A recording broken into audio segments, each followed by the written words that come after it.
ನಮಸ್ಕಾರ ವೀಕ್ಷಕರೇ. Peripheral ring ರಸ್ತೆ ಅಂದ್ರೆ PRR ಬೆಂಗಳೂರಿನ ಸಂಚಾರ ದಟ್ಟಣೆಯನ್ನ ಕಡಿಮೆ ಮಾಡಲು ವಿನ್ಯಾಸಗೊಳಿಸಲಾಗಿದ್ದ ಪ್ರಮುಖ ಮೂಲಸೌಕರ್ಯ ಯೋಜನೆಯಾಗಿದೆ. ಸುಮಾರು 2 ದಶಕಗಳಿಂದ ನೆನೆಗುದಿಗೆ ಬಿದ್ದಿದ್ದ 74 ಕಿಲೋಮೀಟರ್ ಹೊರವರ್ತುಲ ರಿಂಗ್ ರಸ್ತೆ ಯೋಜನೆಯು ಅಂತಿಮವಾಗಿ ಹೊಸ ಗುರುತು ಮತ್ತು ಹೊಸ ವೈಶಿಷ್ಟ್ಯಗಳೊಂದಿಗೆ ಮುಂದುವರಿತಾ ಇದೆ. ಬೆಂಗಳೂರು ಬಿಸಿನೆಸ್ ಕಾರಿಡಾರ್ ಅಂತ ಮರುನಾಮಕರಣಗೊಂಡ ಈ ಯೋಜನೆಯು 8 ಲೈನ್ ಎಕ್ಸ್‌ಪ್ರೆಸ್ ವೇಯನ್ನು ಒಳಗೊಂಡಿರುತ್ತದೆ. 65 ಕಿಲೋಮೀಟರ್ಗಳಿಗೂ ಹೆಚ್ಚು ವಿಸ್ತರಿಸಿರುವ PRR ನಗರದ ಪ್ರಮುಖ ಪ್ರದೇಶಗಳನ್ನು ಸಂಪರ್ಕಿಸುತ್ತದೆ. NH44, NH75 ಮತ್ತು NH648 ನಂತಹ ಪ್ರಮುಖ ರಾಷ್ಟ್ರೀಯ ಹೆದ್ದಾರಿಗಳನ್ನು ಹಾಗೂ ತುಮಕೂರು ರಸ್ತೆ, ಮೈಸೂರು ರಸ್ತೆ ಮತ್ತು ಹಳೆ ಮದ್ರಾಸ್ ರಸ್ತೆಯಂತಹ ಮಹತ್ವದ ಕಾರಿಡಾರ್ಗಳನ್ನು ಸಂಪರ್ಕಿಸುತ್ತದೆ.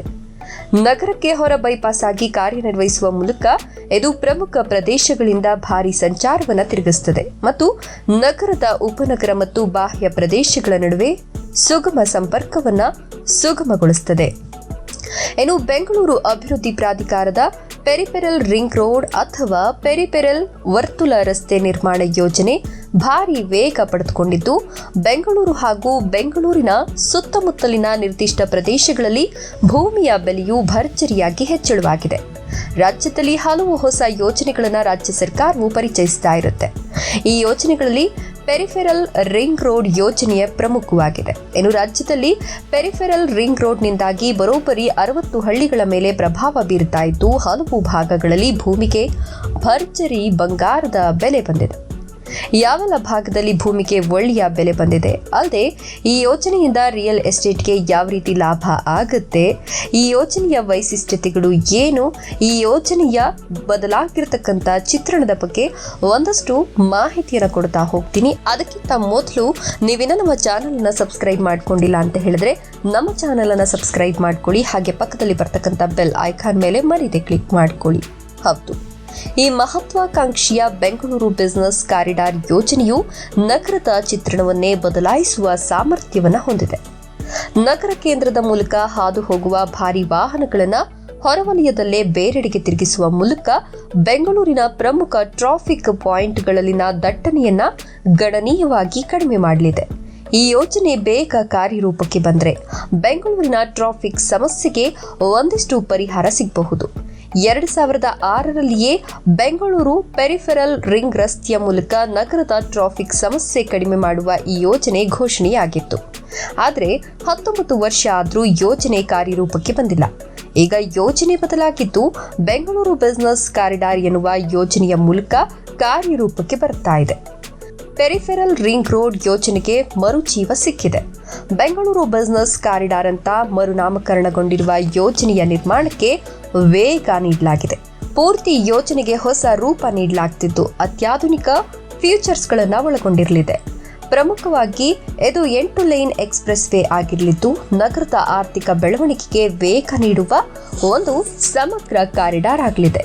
ಹೊಸ ರೂಪ ಮತ್ತು ಅತ್ಯಾಧುನಿಕ ವೈಶಿಷ್ಟ್ಯತೆಯೊಂದಿಗೆ ಈ ಯೋಜನೆ ಅನುಷ್ಠಾನಗೊಳ್ತಾ ಇದ್ದು, ಬಿಬಿಸಿಯ ಚೇರ್ಮನ್ LK ಅತೀಕ್ ಬಿಗ್ ಅಪ್ಡೇಟ್ಗಳನ್ನು ಕೂಡ ಹಂಚಿಕೊಂಡಿದ್ದಾರೆ. ಹೌದು, ಸುಮಾರು 20 ವರ್ಷಗಳಿಂದ ನೆನೆಗುದಿಗೆ ಬಿದ್ದಿದ್ದ 74 ಕಿಲೋಮೀಟರ್ ಉದ್ದದ ಪೆರಿಫೆರಲ್ ರಿಂಗ್ ರೋಡ್ ಯೋಜನೆ ಈಗ ವೇಗ ಪಡೆದುಕೊಂಡಿದೆ. ಸುಮಾರು 2 ದಶಕಗಳಿಂದ ಕೇವಲ ಕಾಗದದ ಮೇಲಿದ್ದ ಪೆರಿಫೆರಲ್ ರಿಂಗ್ ರೋಡ್ ಯೋಜನೆಗೆ ಮರುಜೀವ ಸಿಕ್ಕಿದೆ. ಈ ಮೂಲಕ ಬೆಂಗಳೂರಿನ ಟ್ರಾಫಿಕ್ ಸಮಸ್ಯೆಗೆ ರಾಮಬಾಣ ಸಿಗಲಿದೆ ಎನ್ನಲಾಗಿದ್ದು, ದಶಕಗಳ ಅನಿಶ್ಚಿತತೆಗೆ ತೆರೆ ಬೀಳುವ ಕಾಲ ಸಮೀಪಿಸುತ್ತಿದೆ. ಸುಮಾರು 2 ದಶಕಗಳ ವಿಳಂಬದ ನಂತರ ಬೆಂಗಳೂರಿನ ದೀರ್ಘಕಾಲದಿಂದ ಸ್ಥಗಿತಗೊಂಡಿದ್ದ ಪೆರಿಫೆರಲ್ ರಿಂಗ್ ರಸ್ತೆ ಯೋಜನೆಯು ಅಂತಿಮವಾಗಿ ಹೊಸ ಗುರುತಿನಡಿಯಲ್ಲಿ ಮುಂದುವರಿತಾ ಇದೆ. ಇದರಲ್ಲಿ ಮುಖ್ಯವಾಗಿ ಸೈಕಲ್ ಟ್ರ್ಯಾಕ್ಗಳು, ಮೆಟ್ರೋ ಸಿದ್ಧ ಮೀಡಿಯನ್ ಮತ್ತು ಇನ್ನೂ ಹೆಚ್ಚಿನ 8 ಲೈನ್ ಎಕ್ಸ್‌ಪ್ರೆಸ್ ವೇ, ಬೆಂಗಳೂರಿನ ಪೆರಿಫೆರಲ್ ರಿಂಗ್ ರಸ್ತೆ ಯೋಜನೆಯನ್ನ ಬೆಂಗಳೂರು ವ್ಯಾಪಾರ ಕಾರಿಡಾರ್ ಅಂತಲೂ ಮರುನಾಮಕರಣ ಮಾಡಲಾಗಿದೆ. ಇನ್ನು ಬಿವಿಸಿ ಎಲೆಕ್ಟ್ರಾನಿಕ್ಸ್ ಸಿಟಿ ಮತ್ತು ಮಾಧವಾರನಲ್ಲಿರುವ ನೈಸ್ ರಸ್ತೆಯೊಂದಿಗೆ ಸರಾಗವಾಗಿ ಈ ರಸ್ತೆ ಸಂಯೋಜನೆಗೊಳ್ಳುತ್ತೆ. PRR2 ನೊಂದಿಗೆ ಭವಿಷ್ಯದ ಏಕೀಕರಣಕ್ಕಾಗಿ ಮೇಜರ್ ಆರ್ಟೀರಿಯಲ್ ರಸ್ತೆ ಕಡೆಗೆ ಸ್ಪೇರ್ ರಸ್ತೆಯನ್ನು ಯೋಜಿಸಲಾಗಿದೆ. ಇನ್ನು ಬಹಳ ಮುಖ್ಯವಾಗಿ ಬಿಬಿಸಿ ಚೇರ್ಮನ್ LK ಅತೀಕ್ ಅವರ ಪ್ರಕಾರ ಈ ಯೋಜನೆಯು 8 ಲೇನ್ ಎಕ್ಸ್‌ಪ್ರೆಸ್ ವೇಯನ್ನು ಒಳಗೊಂಡಿರುತ್ತೆ.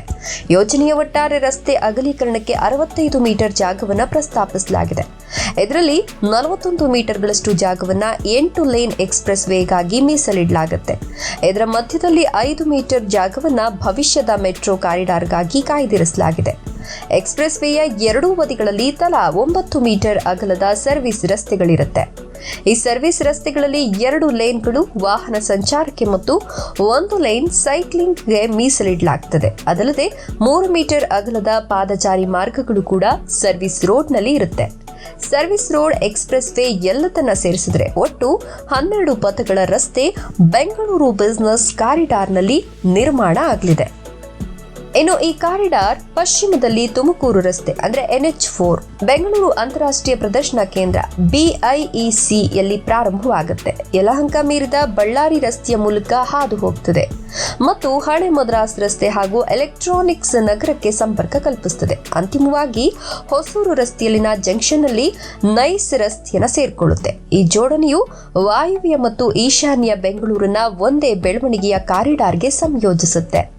74 ಕಿಲೋಮೀಟರ್ ಉದ್ದದ ಬೆಂಗಳೂರು ಬಿಸಿನೆಸ್ ಕಾರಿಡಾರ್ ಪಶ್ಚಿಮದಲ್ಲಿ ತುಮಕೂರು ರಸ್ತೆಯ ಮಾದಾವರ ಬಳಿ ಇರುವ ಬೆಂಗಳೂರು ಅಂತಾರಾಷ್ಟ್ರೀಯ ವಸ್ತು ಪ್ರದರ್ಶನ ಕೇಂದ್ರದಿಂದ ಆರಂಭವಾಗುತ್ತೆ.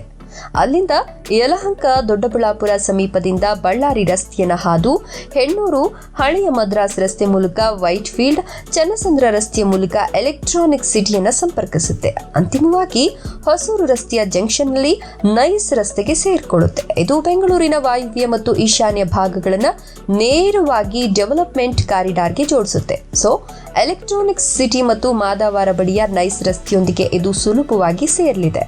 ಅದಲ್ಲದೆ ಭವಿಷ್ಯದಲ್ಲಿ PRR2 ಯೋಜನೆಯೊಂದಿಗೆ ಸಂಪರ್ಕ ಕಲ್ಪಿಸುವ ಮೇಜರ್ ಆರ್ಟೀರಿಯಲ್ ರೋಡ್ಗೆ ಒಂದು ಸ್ಪೇರ್ ರಸ್ತೆಯನ್ನು ನಿರ್ಮಿಸುವ ಯೋಜನೆ ಕೂಡ BCCಯಲ್ಲಿದೆಯಂತೆ. ಇನ್ನು ಈ ಕಾರಿಡಾರ್ ಕೇವಲ ಒಂದು ರಸ್ತೆಯಲ್ಲ, ಬದಲಾಗಿ ಒಂದು ಬೃಹತ್ ಸಂಪರ್ಕ ಜಾಲವಾಗಲಿದೆ.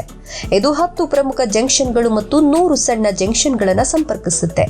ಇದರೊಂದಿಗೆ ವೈಟ್ ಫೀಲ್ಡ್ ರಸ್ತೆ, ಚನ್ನಸಂದ್ರ ರಸ್ತೆ, ಹೆಸರುಘಟ್ಟ ರಸ್ತೆ, ಓಲ್ಡ್ ಮದ್ರಾಸ್ ರೋಡ್ ಮತ್ತು ಹೊಸೂರು ರಸ್ತೆ ಸೇರಿ 16 ಆಯಕಟ್ಟಿನ ಸ್ಥಳಗಳಲ್ಲಿ ಫ್ಲೈಓವರ್ಗಳನ್ನು ನಿರ್ಮಿಸಲಾಗುತ್ತೆ.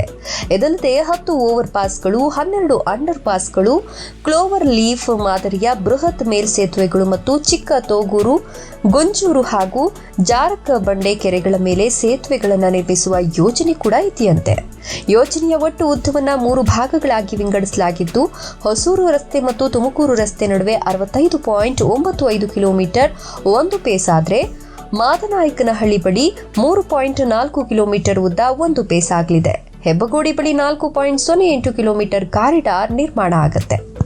ಇನ್ನು ಬೆಂಗಳೂರು ಬಿಸಿನೆಸ್ ಕಾರಿಡಾರ್ ನಿರ್ಮಾಣಕ್ಕೆ ಅಗತ್ಯವಿರುವ ಭೂಮಿಯ ಭೂಸ್ವಾಧೀನಕ್ಕೆ ಪರಿಹಾರದ ಕುರಿತು BDA ನೀಡಿದ 4 ಆಯ್ಕೆಗಳನ್ನು ಭೂಮಾಲೀಕರು ತಿರಸ್ಕರಿಸಿದ್ದಾರೆ.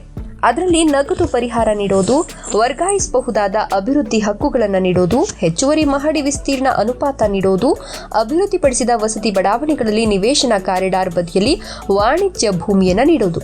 ಆದರೆ ಈ ಎಲ್ಲ ಆಯ್ಕೆಗಳನ್ನು ಭೂಮಾಲೀಕರು ಇದೀಗ ತಿರಸ್ಕರಿಸಿದ್ದಾರೆ. ಇನ್ನು 2013ರ LARR ಕಾಯ್ದೆಯಡಿ ಹೊಸ ಅಧಿಸೂಚನೆ ಹೊರಡಿಸುವಂತೆ ಅನ್ನದಾತರು ಒತ್ತಾಯಿಸುತ್ತಿದ್ದಾರೆ. ಹೀಗಾಗಿ ಯೋಜನೆಯನ್ನು ಕೈಬಿಡುವ ಪ್ರಶ್ನೆಗೆ ನನ್ನ ಬಳಿ ಉತ್ತರ ಇಲ್ಲ ಅಂತ BDA ಅಧ್ಯಕ್ಷ NA ಹ್ಯಾರಿಸ್ ಹೇಳಿದ್ದು ಸರ್ಕಾರದ ಗಮನಕ್ಕೆ ತರುವುದಾಗಿ ತಿಳಿಸಿದ್ದಾರೆ.